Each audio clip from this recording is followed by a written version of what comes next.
ازيكم عاملين ايه؟ يوم جديد سعيد عليكم يا رب ان شاء الله. من كام يوم كده اتوفى الفنان سليمان عيد، الله يرحمه يعني ويغفر له ويرحم امواتنا جميعا. بس اللي حصل بصراحة في الدفنة والعزا كانت مهزلة كبيرة قوي.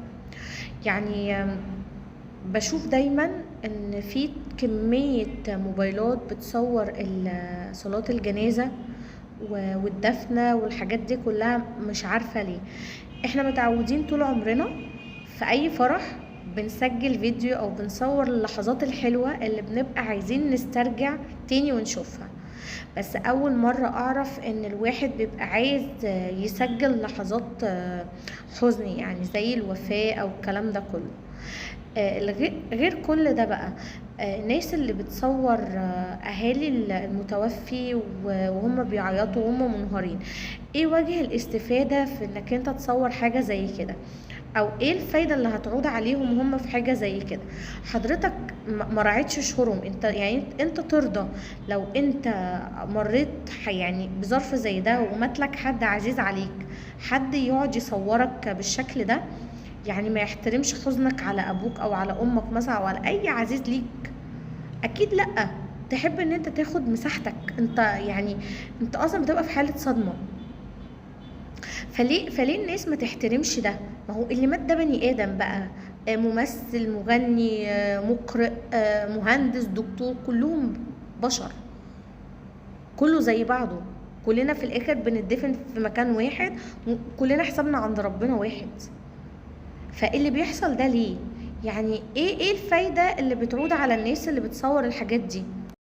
لا، هو كمان الموضوع ما وقفش على كده بس، اللي هو يعني بيصور يعني لحظات الحزن اللي بتبقى على اهل المتوفي او صحابه او ايا كان. لا، بتلاقي مثلا ناس رايحه تصلي الجنازه وواحد كده يوقفه يقول لك تحب تقول ايه في الموقف ده؟ تفتكر هيقول ايه مثلا؟ هيقول كل سنه وانت طيب، ولا هيقول ايه؟ ما اكيد هيقول البقاء والدوام لله وربنا يرحمه. حتى الاسئله اللي بتقولوها مستفزه، اللي هو يعني انا بقعد اتخيل كده، انا لو مكان الشخص اللي انت بتساله ده ممكن رد فعلي بجد تبقى عنيفه. انا اتحطيت في موقف ان يعني افارق حد عزيز عليا، يعني في وفاه ابويا الله يرحمه.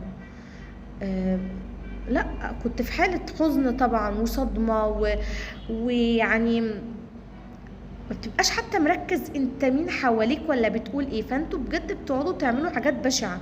لو مش بس كده، تقعد تقول ايه، انهيار فنان فلان الفلاني، صاحبه بيزعل عليه، خاله. نسيب كل ده ونيجي لأكتر شخص كان مستفز، وما كتير الصراحة يعني. النعش جواه متوفي وملفوف في كفن. دي نهايتنا كلنا. انت بتصور ايه بقى؟ يعني انت بتصور الكفن؟ هل مثلا بتدور على براند الكفن اللي هو متكفن فيه؟ هو ايه الهبل اللي بقى بيحصل ده؟ يعني بجد اللقطة دي ليه؟ يعني ايه الاستفادة؟ وفي العزا تروحوا تصوروا فلان حضر العزا وفلان حضر العزا وفلان حضر العزا. ايه بقى احنا اللي هممنا في كل ده؟ وتفضلوا توقفوا في الناس وتشدوهم من هدومهم وتحب تقول ايه لأهل المرحوم فلان الفلاني. ما هيقول لهم ايه يعني؟ ايه ده يا جماعة ده؟ ما نحترم حرمة الميت ونحترم رغبة أهل المتوفي ونديهم مساحتهم في الحزن. سواء بقى أهله، صحابه، جيرانه، معارفه، حبايبه، أي حد. احترموا حتى المكان اللي انتوا فيه. انتوا رايحين جامع تصلوا صلاة جنازة على حد توفاه الله. نعمل ايه؟ نحترم نفسنا ونقدر المكان اللي احنا واقفين فيه والموقف اللي الناس فيه، وتصلي الجنازة وروح. لكن اطلع موبايلي وافتح الكاميرا وانتهك خصوصية غيري واصورهم هما بيعيطوا وهما منهارين، او اصور اي حاجة من غير احترام لاهل الراجل ولا للناس كلها، حضرتك استفدت ايه؟ صورت لقطة والله العظيم ما تفرقش مع حد ولا تلزمنا. يعني ما اعتقدش ان اهل الميت عايزين يوثقوا لحظة دفن ابوهم مثلا. يا جماعة نحترم الحدث نفسه. يعني دي حالة وفاة، ده مش فرح انت رايح تصوره وتسجله.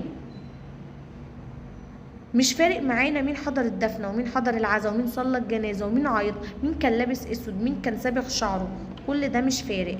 اللي فارق معانا ان في ناس زعلانة على ابوهم، نحترمهم، نديهم مساحتهم، نديهم خصوصيتهم، ونقعد احنا كده نترحم على الراجل وعلى امواتنا، بس لا اكتر ولا اقل. لا نتصور ولا ناخد سيلفي مع النعش.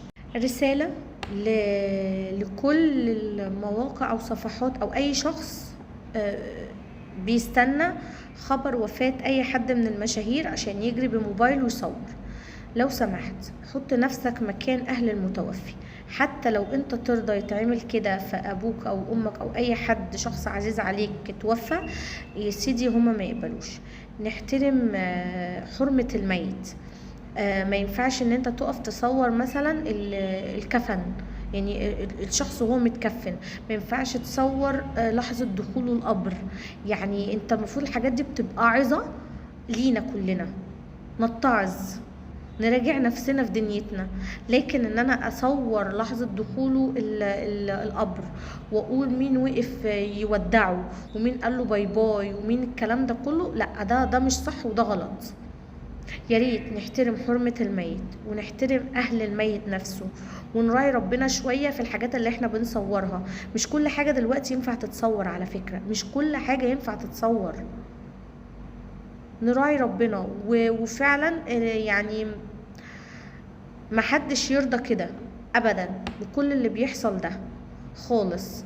ربنا يرحم امواتنا جميعا ويرحم بابايا ويرحم امة المسلمين جميعا يا رب ان شاء الله.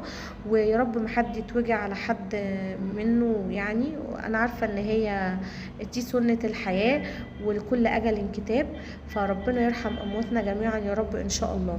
يا رب الفيديو يكون عجبكم وكلامي يكون عجبكم، والناس فعلا تراجع نفسها في الموضوع ده وتفكر فعلا ان اللي بيحصل ده يعني بيوجع ناس كتيرة والله العظيم، خصوصا لما يشوفوا الحاجات دي فيما بعد. يعني يا رب بس ناخد بالنا من الحاجات اللي بتضايق الناس وما نعملهاش. ما تنسوش تعملوا لايك وشير وسبسكرايب وتعليقات حلوة كتير. اشوفكم في يوم جديد سعيد عليكم يا رب ان شاء الله.